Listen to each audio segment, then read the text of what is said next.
Good afternoon, everyone, and welcome back to Future Plymouth 2030. My name is Miles Noble, and I'm to take you through the webinar this afternoon. Today's topic is resolving transport issues for a sustainable future. So quite a big topic this afternoon.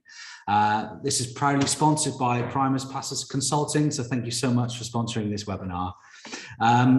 We have four people with us today, four great speakers. Our first speaker will be John Green. He's from Plymouth City Council, low carbon team, and he's low carbon officer. He'll be joining us to talk about the plans for mobility hubs across the city of Plymouth and other sustainable travel initiatives. Next, we have Patrick Donnelly from Barrel Bikes joining us. Then we'll have Mark Hodgson, MD of Co-Cars Limited, who'll be talking to us about their vision for on-demand for electric shared mobility across the Southwest, and how they are proud to be the not-for-profit cooperative social enterprise. And then finally, we'll have Dr. Andrew Seedhouse from the University of Plymouth, who will be telling us about smart ticketing, which could be considered as one piece of the decarbonising transport jigsaw amongst other national initiatives. So great topics, great speakers. So sit back, relax, enjoy. And I'm going to hand you over to, first of all, John Green. Over to you, John.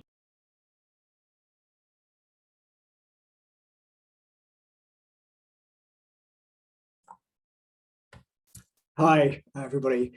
I'm really fortunate to be able to present what's going to be a really exciting opportunity for Plymouth.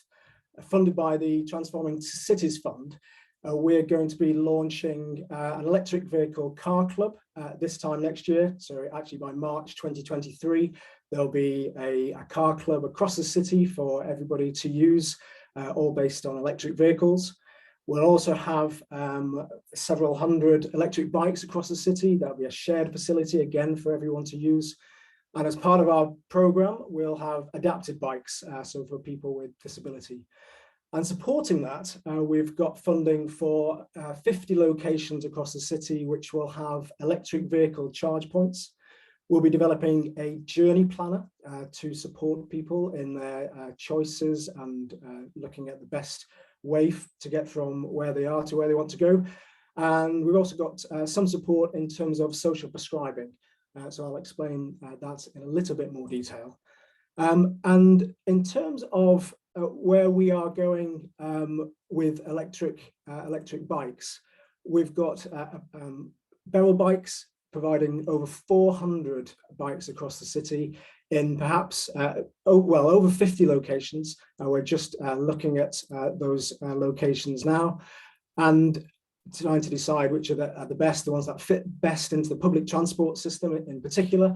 So, you might be traveling around by bus, and the last mile to get back home, you could pick up an electric bike, and that would kind of fit in with a kind of a low carbon public transport scheme, really focusing on the extra opportunities it provides, particularly in areas where there might be kind of a relatively poor provision of public transport.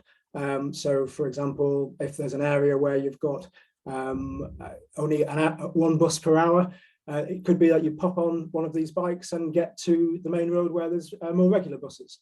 So Patrick from Barrel Bikes is going to talk to us a bit more about that shortly. So I won't describe that anymore, but it's a very exciting opportunity, and that will be launched in March 2023 across the city. As I mentioned, we'll have some adapted bikes as well in some locations where people with disability will be able to have access to electric trikes, electric tandems, maybe some recumbent bikes as well. So yeah, we're making sure that there's some locations where people can use those bikes.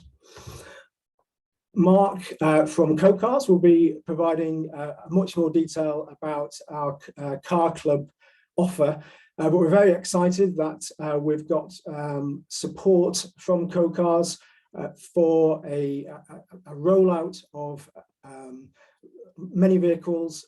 We're trying to decide at the moment where they'll be, the number of vehicles, but it will provide the opportunity for people to decide not to own their own car, or in some cases do away with a second vehicle. And the focus will be on electric provision. So each of the car club spaces will have an electric vehicle charger, and they'll be located in lots of car parks and some on streets across the city, but Mark will describe that in more detail. So as part of the overall objective for mobility, we do want to support the transition towards electric vehicles. So I think we've got two aims really. One is encouraging people to be more active in terms of using bikes and also public transport. But as well as that, for those people that are continuing to own their own electric vehicle, we want to provide more provision for charging, and particularly the rapid chargers. The fact that the chargers that can charge your vehicle within 20 minutes, and even some ultra rapid charge points. We're exploring kind of the cost of those at the moment, and they'll form part of the installation in the coming year.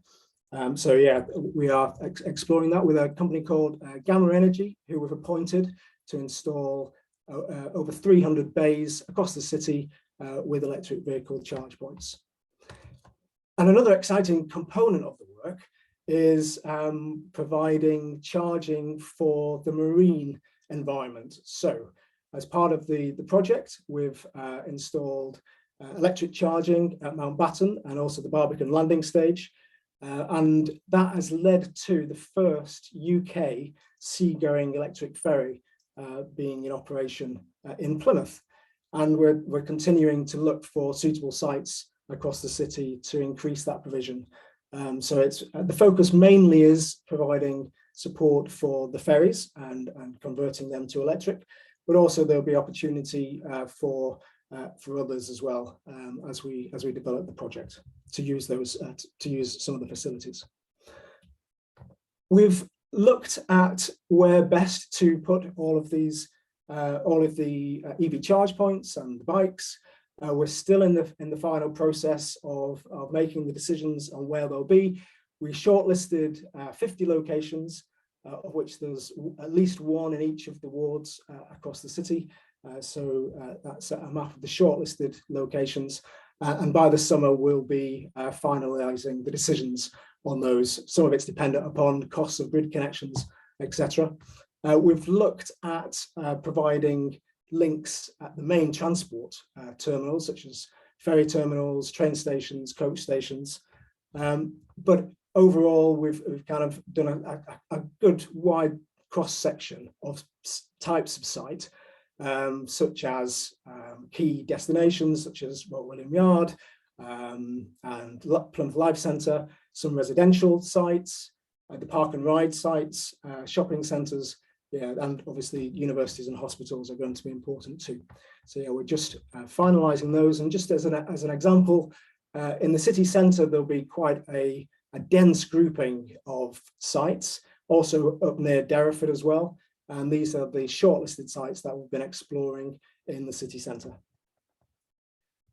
A key component of the work, though, will be to enable people to plan their journey anywhere across the city. And Andrew will be talking some more about things relating to this in a later talk this afternoon. But yeah, Journey Planner is going to be important. It will be app-based, and you'll be able to use that anywhere across the city. So whilst there'll be kind of hard infrastructure at least 50 locations, the Journey Planner will be useful for everybody that's got access to either a mobile phone or on their computer. And one other key component is we've managed to incorporate an element of social prescribing, which will enable people to get access to a bike for free if their GP feels as though it will be beneficial to them in terms of health and well-being. And there's some work been done in Bristol and elsewhere that's demonstrated that getting back on a bike really does have benefits in terms of health and well-being. And an electric bike is, it's a relatively easier way to get back on a bike, particularly in a hilly place like Plymouth, where somebody suffering from a particular ailment might feel as though it's too much of a step. But with an electric bike, we feel as though that's kind of an offer which many more people will take up than if it wasn't electric. So we're very excited to incorporate that component. And that's really it in terms of a brief overview. And I'd like to kind of pass on now to Patrick and the team, who are going to provide a lot more details. Thank you so much, John. We're very lucky to have John with us this afternoon, so I'm sure you have lots of questions for him. So the Q&A button is now open if you want to post your questions in, or just use the chat as well. So thank you, John. And yes, we'll hand over now to Patrick from Barrow Bikes. Over to you, Patrick.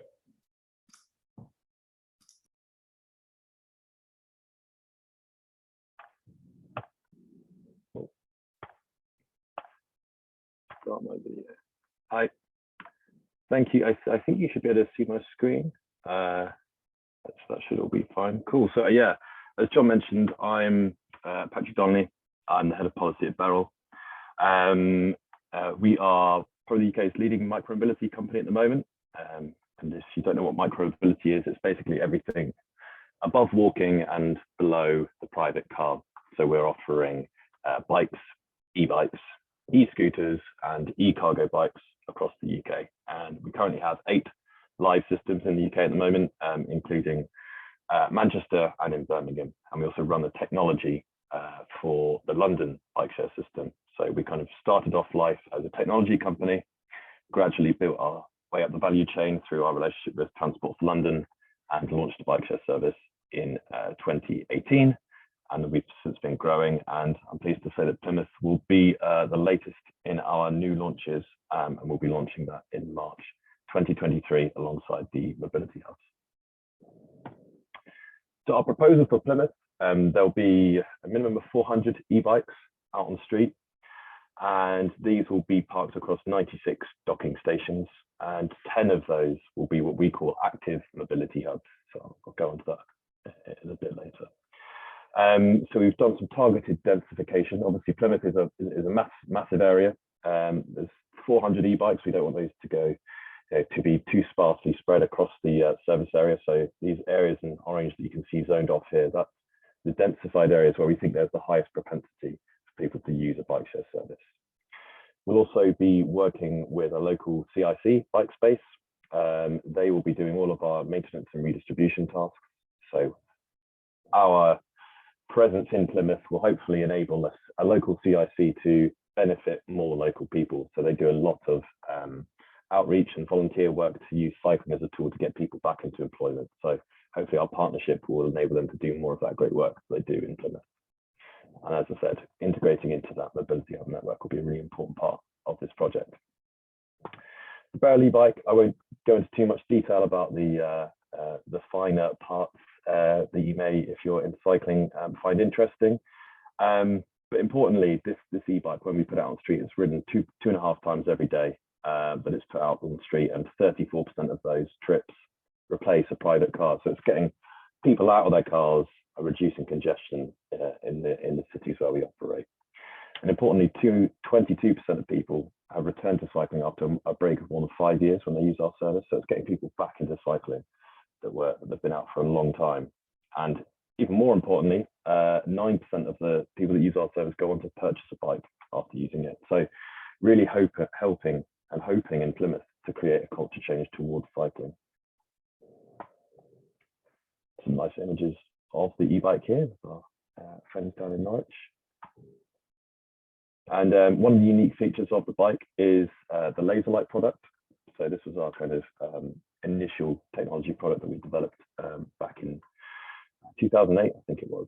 And this projects the image of a cyclist around 10 feet ahead to reduce or eliminate the blind spot, as side swiping is one of the main issues for kind of injury in cyclists. So the hope is that the tested result here is that it increases visibility by up to 97%. So with safety being one of the biggest barriers to people starting cycling, we wanted to do everything we could to create the safest bicycle product that we can.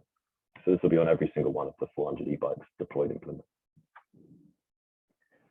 Alongside that, we're looking at introducing cargo bikes to the system in Plymouth. They're a really important part of that transport mix when you're trying to really reduce people's reliance on private cars. There's lots of different reasons that people need to travel in cities, and they need a different vehicle type for a lot of the time. Sometimes they'll be just pootling across town.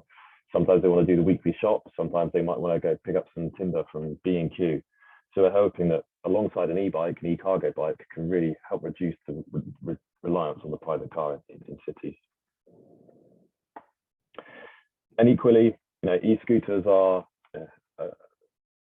slightly contentious for some people, but we found them really effective. They have a similar level of mode shift to the e-bike. I think about 33% of users would have otherwise traveled by car. They get a different wedge of people interested in our micromobility systems as well. So, with the legalization that's likely to happen in 2023, we'll be looking to see if they could form a part of this micromobility mix in Plymouth and help enable more and more people of a slightly different demographic and doing slightly different journeys get out of their private cars.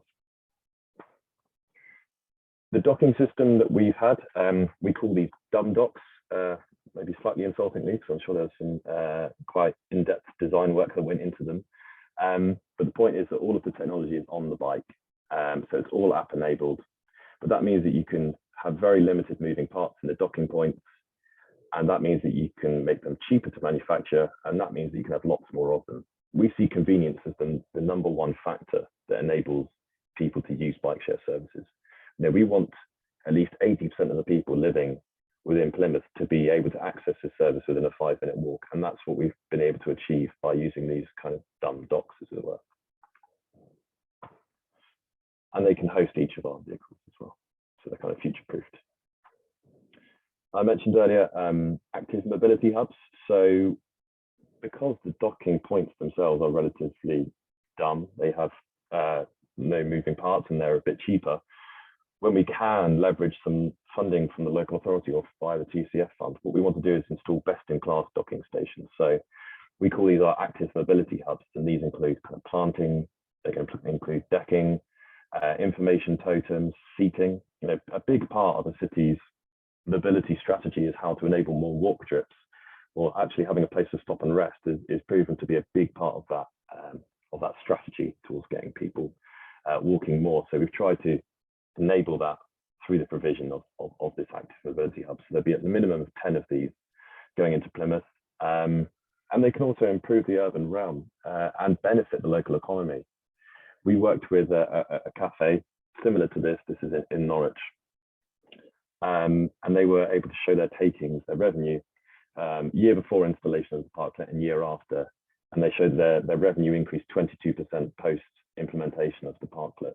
That was really important. It's not a licensed space, but it created this kind of mini transport interchange, and also people are going in there getting takeaway coffees, they're sitting outside, and it's just creating more of a kind of sense of space, and that was actually beneficial to the business, which is really enthusing. And moving forward, these are some of our kind of mock-ups for what it could look like in the future. Adding to the bike, e-bike, e-scooter element, we can add the e-cargo bike, but alongside that, we've spoken to InPost about incorporating parcel lockers. Each parcel locker can remove over 10,000 delivery kilometers a year, just by putting the parcels in there and having someone collect them. So, linking this up where our customers, they can pick up their parcel, get on their e-bike and take it home. So trying to really bring everything together to kind of really remove vehicle in miles in the cities where we operate. And again, if you're going to close roads, low traffic neighborhoods are another contentious topic, but seem to be achieving their aims of reducing car trips in cities. But if you're going to do that, likewise, provide bikes at the same point so that people do have that alternative to use bike share. And this is our e-cargo bike share system that we have in Hackney in London, using that kind of modular parklet structure. And if we want to be able to deploy our services in more deprived areas, and if vandalism does prove to be an issue, or we think it needs a bit more security, e-cargo bikes are about £5,000 asset. putting them out on the street can sometimes be a little bit sometimes dangerous if people want to rip pieces off and things like that. Luckily we've not seen too many elements of that, but we do also have a kind of more bomb-proof app-enabled cargo bike hub that we can install in some areas as well. As I briefly mentioned, Bike Space will be our operating partner. We think it's really important to be able to benefit a social enterprise or community interest company, as it is in this case. We're a B Corp company ourselves. That means we've challenged our articles of association to ensure that everything we do is for social and environmental good. So to be able to benefit, for our presence to be able to benefit a local CIC that are going to do more and more cycling outreach activities is really great for us. And then it kind of helps demonstrate that impact and that circular economy that we want to enable in the cities. Alongside that, all redistribution will be done via cargo bike. And this is one of our operations in Norwich at the moment. I guess lastly, just a quick note on data. We want everyone to be able to use our data. We've already spoken to Plymouth University about how they can best use this data. These bikes are pinging their location every kind of second, basically. So there's a huge, I think the other day we calculated that we have about 1 billion telemetry points on our systems at the moment, and we want that to be able to enable decision making in the cities where we operate. So we'll be working with Plymouth to share this data to work out where people are and aren't cycling, where could infrastructure be placed. Also, how can we help this review infrastructure? In Bournemouth, Christchurch and Poole recently, they put in one of the temporary cycle lanes, and using Beryl bike data as a proxy for success, they were able to show that we had a 40% increase in Beryl bike users on this new road once the cycle lane was installed. And that's really important because they get lots of flack. Their politicians take lots of heat from people saying, this is not being used. But if we have empirical evidence, we can help create that case for more and more of these cycle lanes being installed, which is going to really help us as a company, but help that cycling culture that we're trying to generate in the cities. And this is an example of one kind of route that you can see being taken, but equally important will be the kind of network effect. So this is from our data in London. So this is the Santander scheme, people waking up 9 o'clock in the morning. I think this is over the course of a day, lunchtime, and then evening, and good night. So yeah, we really want to be able to use this data set, and I'm open to working with any partners that might be on this call as well that would be interested in working with us too on how we best use the data in Plymouth.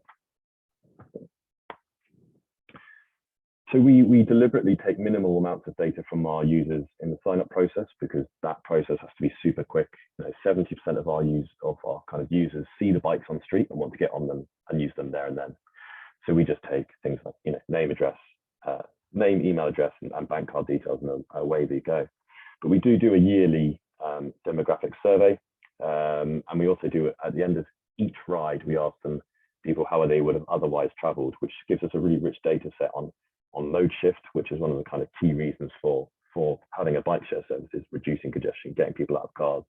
And we've got over 40,000 responses to these surveys to make them kind of a statistically relevant data set. And going forward, we talked about what we can do as the university, but the bikes have accelerometers, GPS sensors, temperature, light sensors.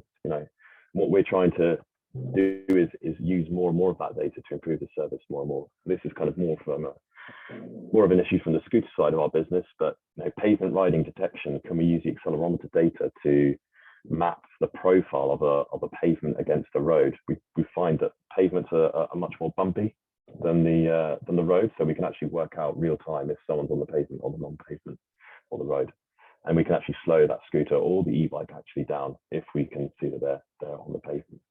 It's really exciting stuff. And then just a quick note on what we predict actually for Plymouth. So we've got millions of trips gone through our systems. We've got some good stats on mode shift and what the average is. So based on the number of bikes that we're putting into Plymouth, is just 400. We believe that we'll get at least 292,000 e-bike trips per annum. And over the course of the 5-year contract, it's about 1.5 million new cycle trips. And based on the fact that around a third of journeys replace a vehicle, that means nearly 100,000 vehicles removed from the network each year. And that's 25 tons of CO2. But 400 e-bikes for the 60,000 people that live in Plymouth. It's just the starting point. Every single scheme that we've deployed, we've put more and more vehicles in, worked with the council to find more funding. That's absolutely what we're going to be trying to do here in Plymouth, because we've calculated that Plymouth could easily accommodate around 1,100, maybe 1,500 vehicles. So I think a mature service of around 1,000 vehicles could actually remove over 250,000 journeys from the transport network each year, which is where you're getting into really exciting stuff. So that will be, we see this as just the start, a really exciting start, and really, can't wait to get started in March 2023.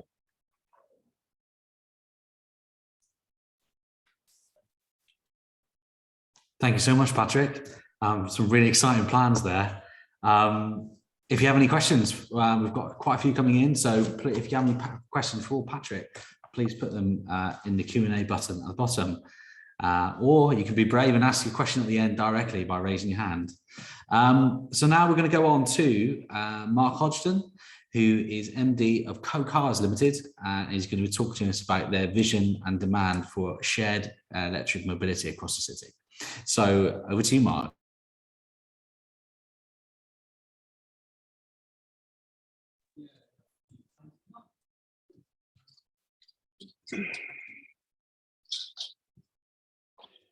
Just getting the option right. Okay, hopefully you can see that. Is that okay?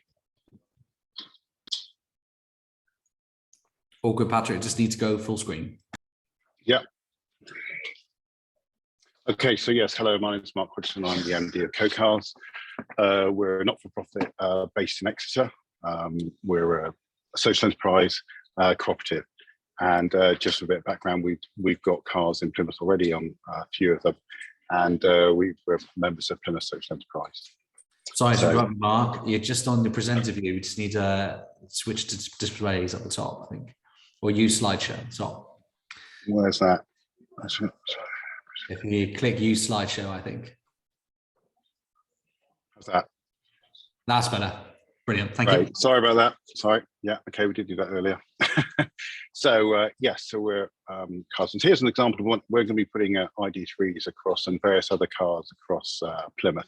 And so I'll just give you a bit of background about who we are, what we do, and give you an example of what we're doing in Exeter up the road, which gives you sort of an idea of what we're hoping to do in Plymouth. So let's go to the next slide. So about us, yeah, we've got about 8,000 users. We're a social enterprise. We already have mobility hubs for bikes and cars and cargo bikes in Exeter. And so we're very used to what the provision in Plymouth is. I just wanted to touch back on a couple of points, and specifically when we're talking about cars. We do have a major problem, obviously, in the UK. But I think there's some key points, especially when we're thinking about the sort of the cost of living crisis. Obviously, car costs are expensive for people, and obviously they also take a lot of urban space up. So there's a real opportunity to both with the bikes and the cars, to both help stabilise the economy in Plymouth and really help people in terms of the cost of living. And obviously there are many other benefits. And also, I guess, from our perspective, what we're always trying to do is we're trying to create a better space for people to live and work in. That's something that's really important, and I know that's very much Plymouth's aspiration. But by taking cars off the road, and by taking excuse me. Sorry, excuse me.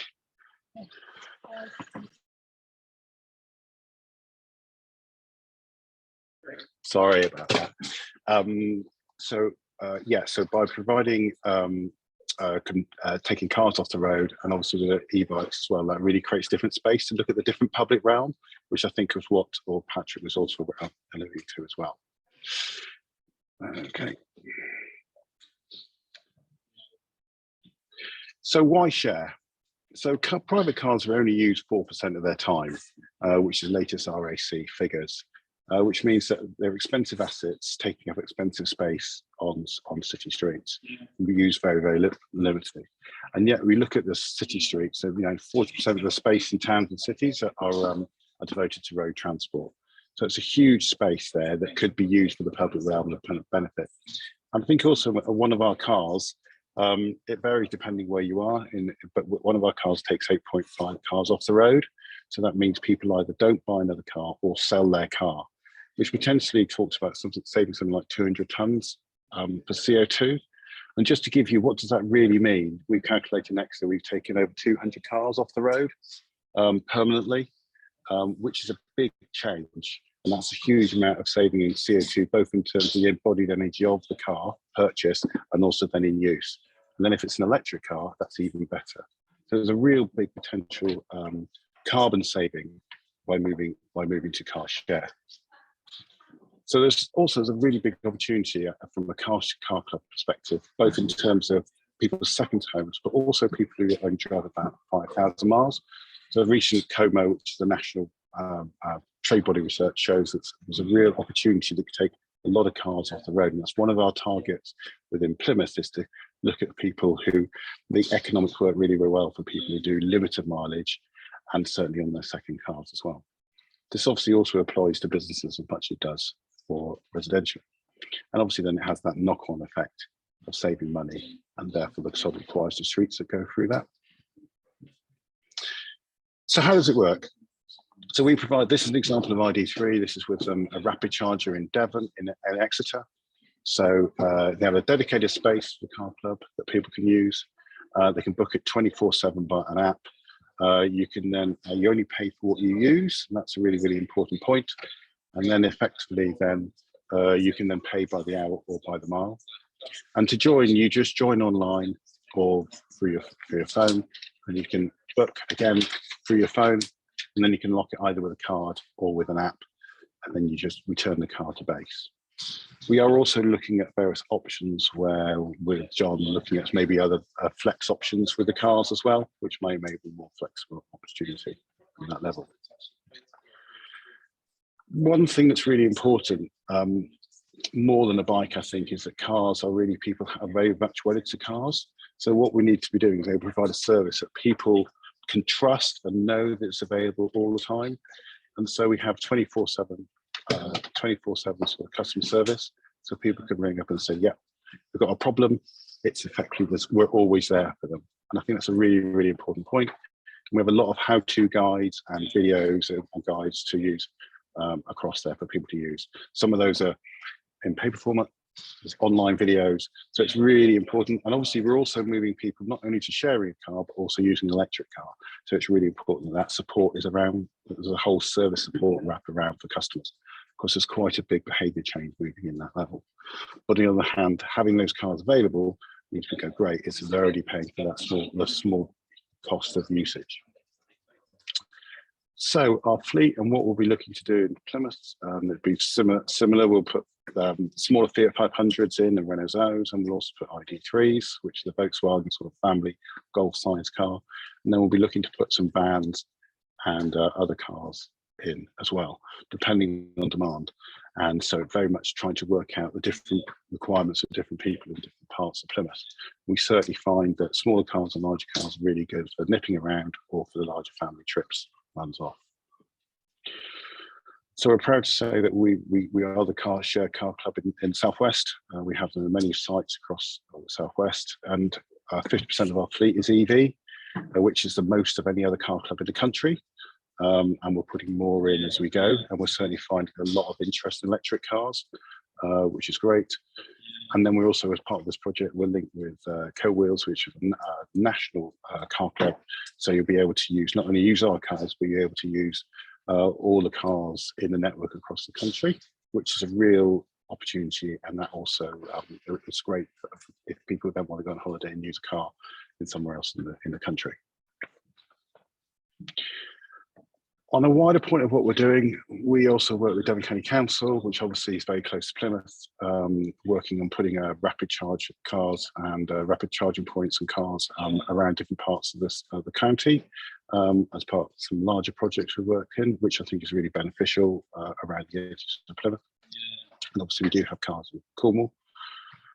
And then just back to where we are in Plymouth. In Plymouth, yes, we've actually got 2 cars already at Plymouth train station and the Barbican, which are just hybrid cars. but then we've not so many people know, and then we've got some new electric cars going into Palmerston Heights, and then also in Zero C and Roborough. And we already work with the charge point providers, so we're very aware of them. I was just going to touch just on some points of what we do in Exeter, just to give the flavour. So these are examples of some of the sites. So we have our cars on street. Some of them are at new developments. Some of them are right in the centre of town. Some of them right in very residential areas. So we're very used to that. And this is sort of gives the area. We have them dotted around all over the city. So again, we're very used to looking at working with bikes, obviously like with Bell and Plymouth, about how we link the two together and how we can have different hubs at different locations. Sometimes these are with commercial, and sometimes hospitals, and sometimes right on the streets as well. So we're very familiar with the sort of the mobility hub concept and connection, and so we're really keen to work together on that. So here's a couple of examples sort of where mobility hubs have been done before in different sites. Where we're sort of providing the charge points, the cars, and then the bikes, etc., that fit in as alignment. I very much see that that's a real good use case. I think if we're talking about where, as you know, very good presentation from Patrick about the whole bikes, but to get that trip share and encourage people to use bikes, we've also got to get them to say not to use their cars within that, and that gives them the opportunity. Just a couple of examples in terms of people users. So here's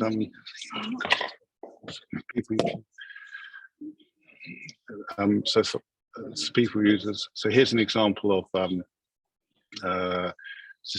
here's from university here showing their use and how they use our cars. And there's a good examples of how much people can save by using our cars, which also are £2,000 plus by making that switch. And there's a couple, and this is a really good example of where bikes and cars work together for a college where it's got lots of staff and students, and that gives them the capability to sit across, being able to use cars to go and look at different sites. So again, there's lots of different use cases of how we can do it, and as people begin to see that embedded in Plymouth, I think we'll be able to see those sort of developments take forward.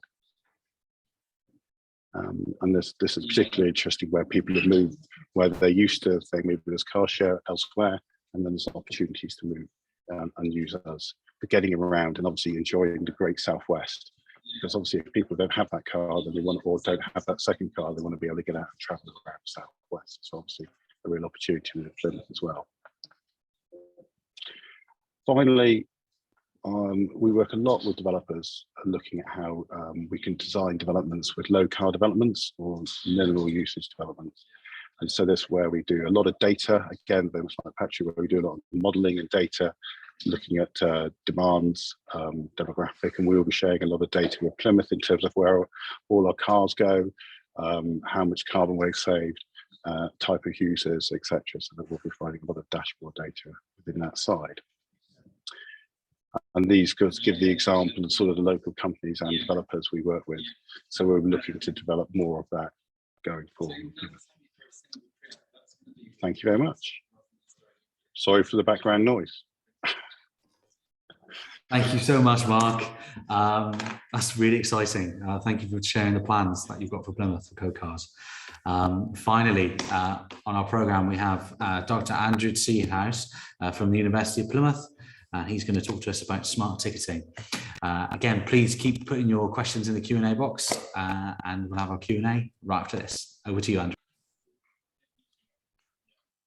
Thank you very much indeed. That's much appreciated. Here we go. And hopefully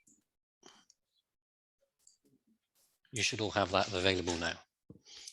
Okay, thank you, Miles. Now, originally, you'll have seen on the agendas that went out, the original topic was relating to smart ticketing. And as part of my role at the university, we founded 11 years ago a company called Smart Applications Management to help the public sector and the bus operators deliver smart ticketing easily and simply across different modes and across different transport operators. I'm sure many of you have heard me talk about the work of smart ticketing.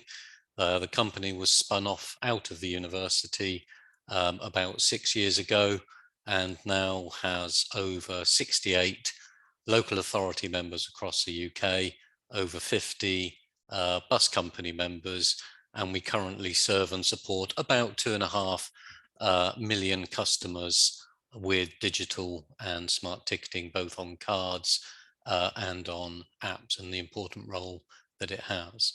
Now, I have to be honest, when I was talking to Sarah about preparing for today and looking at the role and the brief of Future Plymouth 2030, we actually decided to amend away from giving you a detailed history on the role of smart ticketing.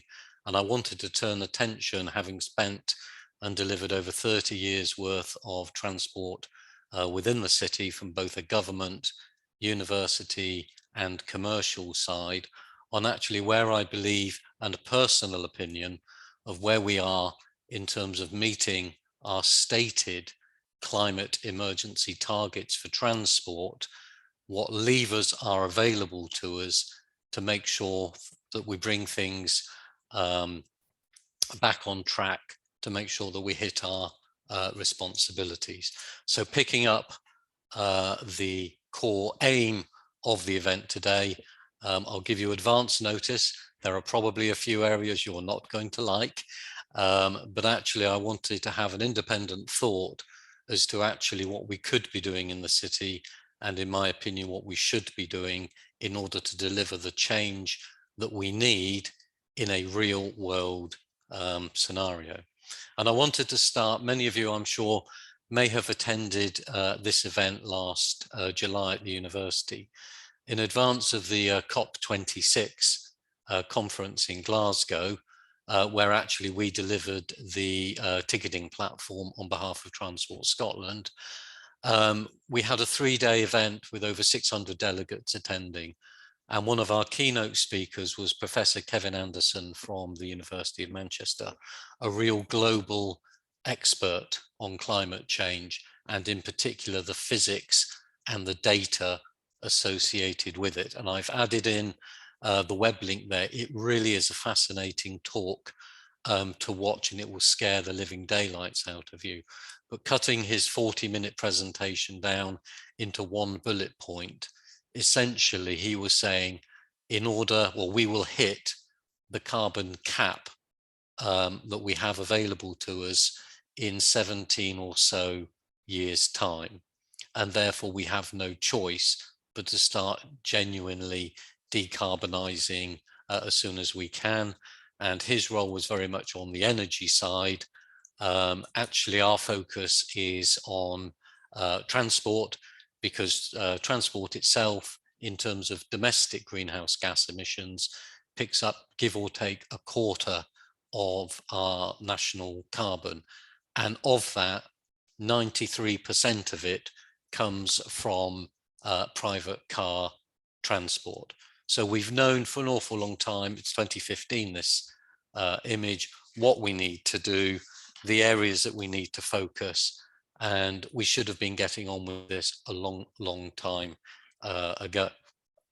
Now, in reality, personally, my opinion, we have a national addiction to personal car travel, and I think I would trace it largely back to the late 70s, early 1980s. Many of you may be old enough like me to remember the yuppie culture of the 80s. It was all about personal responsibility, personal mobility, upward mobility, and it coincided with the large ability to import both new Japanese and German cars, and actually we started becoming a very status-led approach to our personal mobility. And this was absolutely endorsed at the very highest level. And so we have here the most famous public transport quote of all time, that a man, not a woman, who beyond the age of 26 finds himself on a bus should consider himself a failure. So it's not too surprising that against that background and the wider delivery of a privatization agenda, that we did privatize the bus network in, the act was 1985, the actual start was 1986. So previously, all of the buses in an area like Plymouth and Devon were coordinated, integrated, fare levels were set, and it was controlled by the local government sector. By privatising it, it became illegal for local authorities to run buses, and the only buses that they could support were ones which were deemed socially necessary, where the private sector would not run themselves. And here you can see the change in terms of billion passenger kilometres throughout the UK over the last 70 or so years, and the huge continual growth in private mileage using cars, vans and taxis. And you can see there was actually quite a step change following the privatisation of the buses. And in addition, the buses themselves, once privatised, outside of London, which is the second line, which has seen continued growth, which was the only part of the UK that was not privatised. But if you look at the private sector-led impact on bus journeys post-privatisation, you'll see a continued decline for a significant period of time, except for this little uplift here. And this is very interesting. The chap in the picture is Professor David Begg, formerly Councillor David Begg from Edinburgh, made a professor by virtue of University of Plymouth. And he was asked to write and set up the local transport plan process for government. 5-year block of money in those days. And the second period, Local Transport Plan 2, 2006-ish to 2011, was all about making sure we improved public transport delivery. And the government awarded 5 years worth of money to a council. They had to state of their 15 core indicators, 7 of them related to buses. They had to say what they were going to do, given the money to do it. And if they met their targets, they were given up to 25% more money for doing additional migration to public transport. And the money was ring fenced, and that's a very important part. And I was lucky enough to be working at the Department for Transport at the time, covering Southwest England. And actually we saw this work, and it's still the only 5-year block since bus privatisation that we have seen bus growth outside of London. Now, we then had an election which delivered as a coalition government, and as part of the freedoms and responsibility and the devolution of power down to local level, the link between the local transport plan, annual payments and ring fencing money was taken away.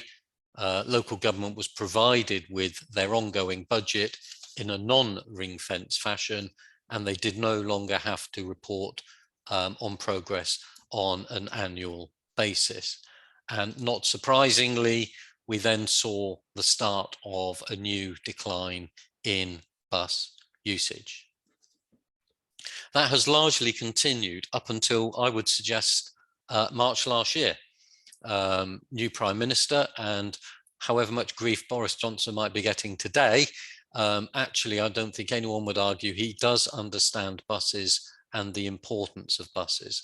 And we had launched last year for the first time a new national bus strategy, giving additional and easier access to powers for local government to make changes in their area to deliver sustainable transport activities, from enhanced partnerships to an easier ability to deliver franchising of services, workplacing, parking levies and the like. And this very much aligns with, albeit a couple of years after, the declaration we had in the city of our Plymouth climate emergency. Now, you know, that's a very strong term. You don't band about the term emergency unless you're absolutely serious. So if we are serious with a climate change emergency, then absolutely that has to be fundamental to our focus and delivery. And around this time, I fully appreciate people will be able to say these aren't the current targets. Yes, I'm happy to fully acknowledge that, but they're the targets from around that time that actually brought together most of the themes and commitments in delivering a step change in carbon reduction in the city. This was a targets for a 13-year period between 2017 and 2030, looking at the areas highlighted of policies to reduce demand, the delivery of outcomes, and the reduction in emissions. And I just very quickly want to consider where we are with those today and what we can do to bring things back on track. So we had a commitment here. We are now, over 5 years into the 13-year delivery plan. There was a commitment to do demand reduction policies, and I don't think seriously we were in the ballpark for delivering congestion charging in Plymouth, but certainly the most effective form that we could easily do is the workplace parking levy, which was piloted and has been operational in Nottingham, which is about 80,000 citizens larger than Plymouth, since 2011. And we have a strange situation nationally where an employer can provide a free car parking space for an employee with no impact on HMRC. But actually, if that same employer wanted to take the car off the road and assist that staff member with a discounted monthly bus pass, then actually they're not able to do so under HMRC terms. The workplace parking levy is for employers who have more than 11 spaces used on a daily basis. And in 2022, the current charge for that space is £458 a year, which is equivalent to about £1.80 or so a day for a person to use. Now that raises for Nottingham £9 million a year, absolutely ring-fenced and protected for public transport services. We currently have no plans to deliver, or that I'm aware of, demand management activity in Plymouth, but it is something that we should be considering. When we start looking at the migration to modal shift and growing bus patronage, at the moment, the reality is we are not in a good place. And a lot of this, or some of this, is related to COVID. We are still, give or take, in some areas and some routes, up to 18 to 20% below what the operational patronage levels were in pre-COVID times. We currently have operators reducing bus services in the city, and our fleet is getting older. And I am not here being critical of our bus companies. They are both very committed to serving the residents of Plymouth, but they have responsibilities to make a profit for their owners and shareholders, and they can't continue to cross-subsidize routes that have fewer passengers than they had before. So we need to focus and deliver on bus growth and modal share. It really hasn't been helped by Corona. I'm not aware, many of you may have seen this national poster campaign of coronavirus takes the bus too. I don't know about you, but I can't remember seeing any equivalent posters saying coronavirus also shops at Tesco. Now, why we are picking on public transport, when I used public transport during the pandemic and also did my shopping for myself and my neighbours, we have air conditioning on most buses. We have good windows and ventilation on buses, neither of which were available in the shops. And I think at the moment, coming out of COVID, we have bashed buses far too much as being places we shouldn't go, must wear your mask, etc. And we have given our car-loving culture a perfect excuse not to move on modal shift to public transport, but to sit in their car and say it's the most COVID-safe way to travel. And I see that continuing for some time. Now, I do apologise for this next one. It's something I wouldn't like to have had to include, but feel I needed to. In the reports we recently had in the Herald, that actually at the moment the city is currently looking to remove up to a third of its entire bus shelter stock. And I have to say that that is something I don't believe any other city in the UK is currently contemplating when looking to try and get more people out of cars and onto public transport. And I would suggest that all of the evidence points in the other direction.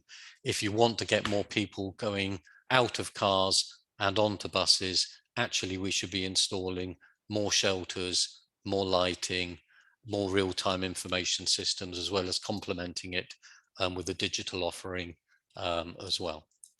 So lastly, moving on to the demand side, this one's quite interesting because actually when I first read it, I thought, oh, that sounds quite okay. We're limiting the demand. But then I read it in its entirety. And actually the original line here, limit demand increase 2017 to 2030 to 14%, actually is just another way of saying that we're going to allow a 14% increase in traffic over that period. And that's something I don't think actually sits well in the need to reduce our carbon.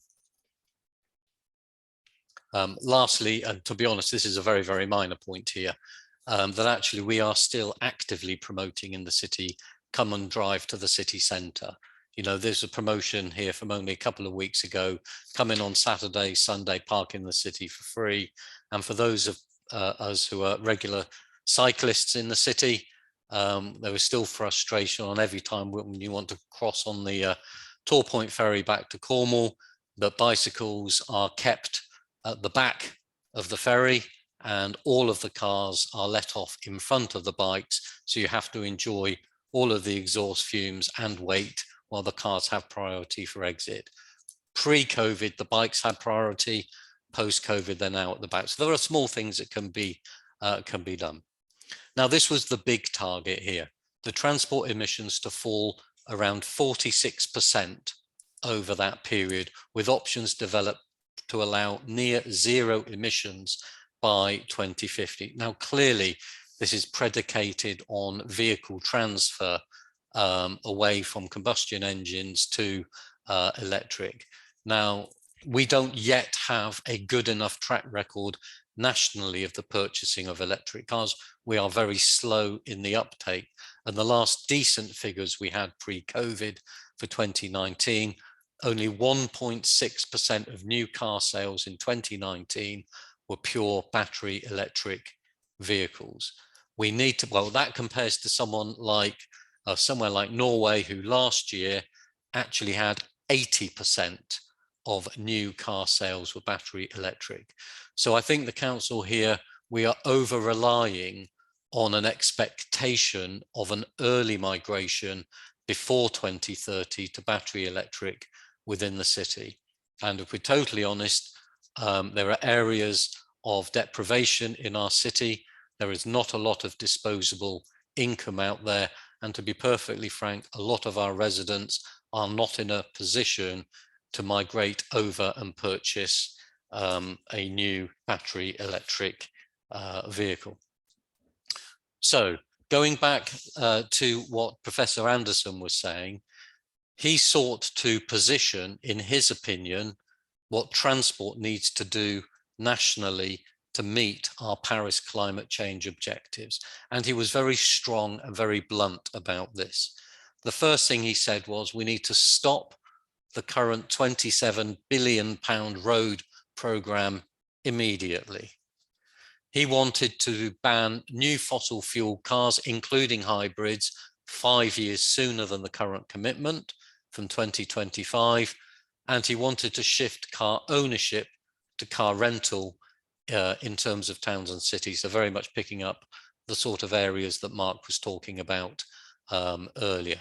Most importantly, from a sustainable transport point of view, he is suggesting we need a major programme facilitating active travel and, in his words, huge investment in public transport, not around the edge tinkering that we're able to do.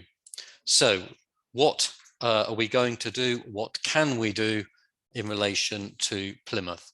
And I know not all of you are going to like this, But in my opinion, having worked in public transport over the last 30 years, I think we need to be realistic and acknowledge that without major national intervention, Plymouth is not going to be on track to deliver our 2017 to 2030 transport climate change targets.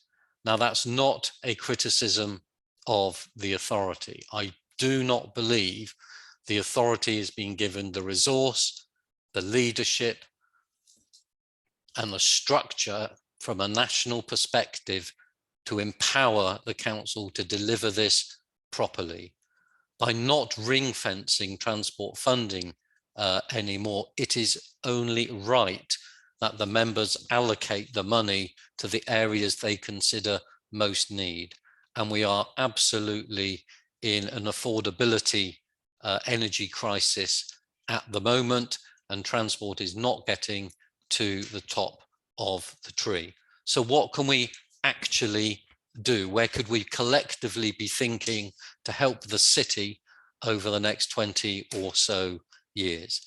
And actually, I think one of the things we could be considering is a new governance model in relating to delivering transport, looking to create and cost significant, off-the-shelf, ready to deploy bold plans for modal change, which are climate target-led, evidence-based, and impact monitors.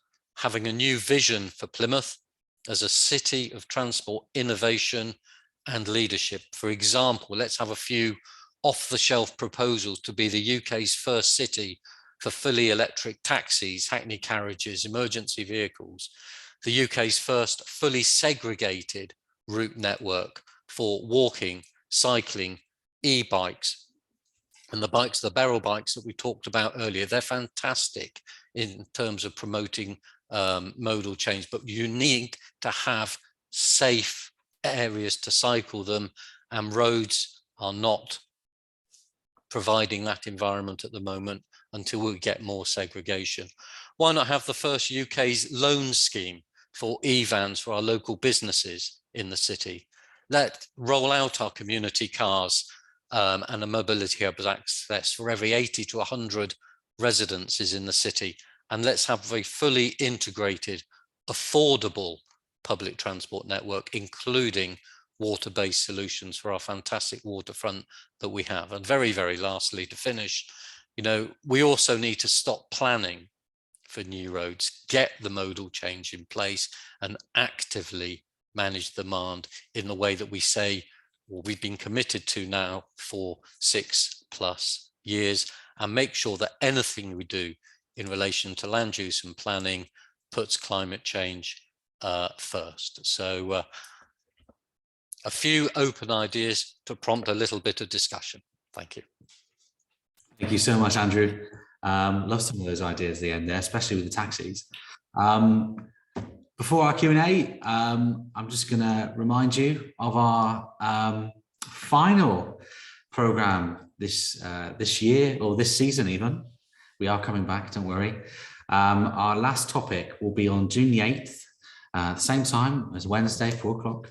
Another big topic, actually, local environment issues and flooding. We're still finalising our panelists, but please come and book your place on the website as usual, futureplymouth.co.uk, futureplymouth2030.co.uk, sorry, and click on the link there and register. So do it today, so you've got your place, and we'll remind you when the next webinar is, but you're probably used to that by now. If you've missed any of our webinars, they're still all on our YouTube channel. You just need to go click here, watch again. And whilst we're away, don't forget to sign up to our little newsletter, and we'll update you with lots of things going on. And that's just at the bottom of our website. Thank you again for Primus Passive for consulting, sponsoring us today. If you would like to be a sponsor, please get in touch with us at hello@futureplymouth2030.co.uk. So I'm going to bring back all our wonderful panelists now for our Q&A. Thank you to everyone who's submitted a question. There's still time to get your questions in, and also put up your hand as well if you'd like to ask your question direct. We love that. Oh, sorry, Patrick, I've just turned you off again. Here we go. Come back again. Thank you, Mark. First of all, fantastic presentations. Really helpful to know the plans of the future and how my organisation can work in line with this plan. Thank you again to all the speakers. Thank you, Mark. We appreciate that. I'm going to come to you first. Mark. There's a lot of questions on EV cars and bikes. When are the EV cars coming to Plymouth, Mark? Okay, so yes, so we're actually putting some EV cars into Palmerston Heights, which is up near Derriford. That'll be happening in June, so you can hire some there. And then we'll be rolling out the rest of our EV cars as part of this project from March 2023 onwards, as soon as we get the charge points in, and obviously working with John and PCC to do that. Cool, okay. And sticking with you, so with the co-cars, someone's wondering if the pickup and drop-off location has to be within Plymouth, or potentially could a car be hired from Plymouth and then dropped off at Exeter, for instance, or one of the other car locations within the southwest that you manage, presuming the range of the car will cover that distance? It's quite a good question. Yeah, thank you for that. So at the moment, we're sort of an A-to-A sort of return back to base. Part of that is to encourage the modal shift. So you get people to say, oh yeah, right, I'll catch a train or whatever, or if I'm doing some trips on terms of, yes, if I'm traveling across, I'll jump on an e-bike, which we want to encourage people to do, of course, as well. Going forward, I think as the systems develop, and I think, you know, there are various, we can have it where you have a flex, where you can actually drop cars from one to the other and then the booking there, but you do need space and charge points, etc. So I think as the systems develop over time, I think there will be opportunities to do that. We certainly see other opportunities where particular use cases where particular businesses were saying, actually, I want to go from one location to another, and then I'm taking my staff are going across. Similar, we've been exploring things like that at airports, as you can imagine, where you can drive backwards and forwards into the city and into the thing, but you're able to do that. But I guess ultimately, and very much going back into what Andrew was talking about, I think we're all very much finally agreeing that we want to encourage sort of modal shift as much as possible, so people take the right type of format of transport for the other and make sure it's electric. But yeah, I think those things will come in the future as we get the network developed. Brilliant, thank you, Mark. To you, John, and Patrick, I suppose, as well. It's great to have more e-bikes on the road without any decent segregated bike lanes. But without any decent segregated bike lanes, people may be reluctant to cycle. What is Plymouth City Council going to do to provide more cycle lanes? Yeah, I don't know whether you can see my screen. Yes, John. Yeah, so this is the Climate Emergency Action Plan for 2022 for Plymouth. So you can see here that it's probably quite small, but there is funding that we have through the Transforming Cities Fund for various new cycle lanes across the city. So you'll see those being developed over the next year to 18 months. So yeah, so for example, Southway to Plimbridge, there's an Eastern Corridor, also cycle paths in Derriford Community Park, and a key area is from St Budo Station through the dockyards and into the city. So there is a recognition that segregated cycle lanes are important, and we do have some funding, quite significant funding for cycle lanes, but it's, you know, from my perspective, we could do with several times as much. And you know, having a segregated cycle lane is something that really does encourage more people to get on a bike. I think that, you know, there are certain other areas in town which are relatively safe in terms of back lanes that are not used, but in some of the key transport network roads, then yeah, it's definitely something where, you know, to encourage people to cycle, you've got to have some sort of segregated lane. It's something that the council recognises. It has some funding, but more funding would be really useful. And I suppose the data that you're going to provide, Patrick, is actually going to help the council to see where people are actually cycling to produce some good cycle lanes, I suppose. Yeah, and where they're not, like where do we, where are people taking the longer route because they don't feel safe going along a certain section of road. We compared the pre-lockdown and post-lockdown data. The first lockdown when there was like no cars on the road, and you saw loads of these roads and tributaries lighting up with trip data when there were no cars on the road. So there's huge latent demand out there for cycling, but cars are a massive barrier. And just John said that investment in the cycle lanes is going to massively help. And what we want to be able to do is help provide the empirical evidence that shows they've been successful as well. It shows the pre-installation data and post-installation data, which can keep that movement towards installing more and more because it's delivering more and more trips. So yeah, we data will be a huge part of that. But, as I mentioned in the presentation, the bike's been designed because we know that safety is a big barrier to using or to getting on a bike in the UK. So yeah, there's it's got to be a combined effort, and hopefully just the creation of all these new cyclists in the city. Bike share system, when it goes, it does create a whole new wedge of cyclists from day one, effectively. So hopefully that will kind of create that supporting network of people that want more and more cycling in cities too. Are there any more plans to get more funding from central government, John? Yeah, we're always developing plans, and yeah, we've got other proposals for new cycle lanes, and we'll continue to develop those. So yes, I can't really explain on this call what plans we have, but there is some work that we're doing, and I think it's probably about 2 months ago there was public consultation on some of the new proposals as well. Thank you. Thanks, John. Lots of questions for you, I'm afraid, Patrick. You mentioned the last mile home via e-bike. So what happens to the bike once you're home? Presumably nobody can access it from there.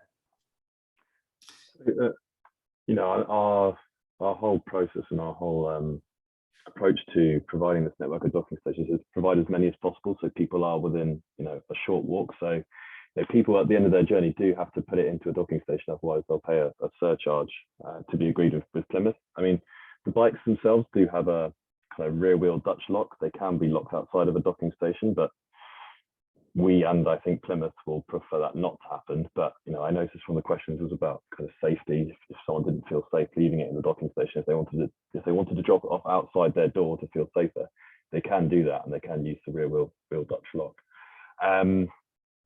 So that is an option. What was the first part of the question? Sorry. Yeah, that's great. Thank you, Patrick. Another question that we have here, David. Thank you for your question. Bike share schemes aim to shift car journeys to bike journeys. Just providing bikes increases bike journeys, but won't necessarily reduce car journeys. What's the city's car plan that disencourages car journeys alongside the bike share that encourages cycle journeys? There's probably you, John and Mark there.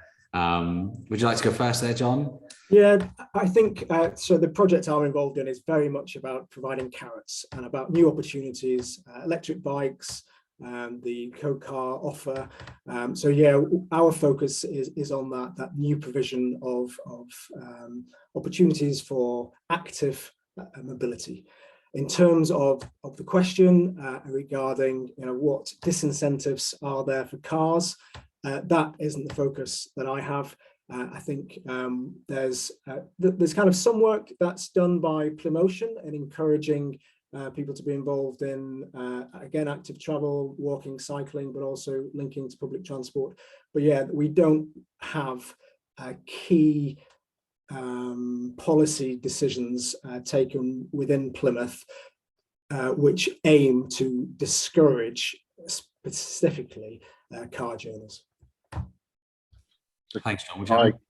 Yeah, I have. Yeah, so I think I guess one of the reasons why we offer really nice electric cars is it really encourages people. You can hire an electric car for £5 or £6 rather than spending £35,000 on one.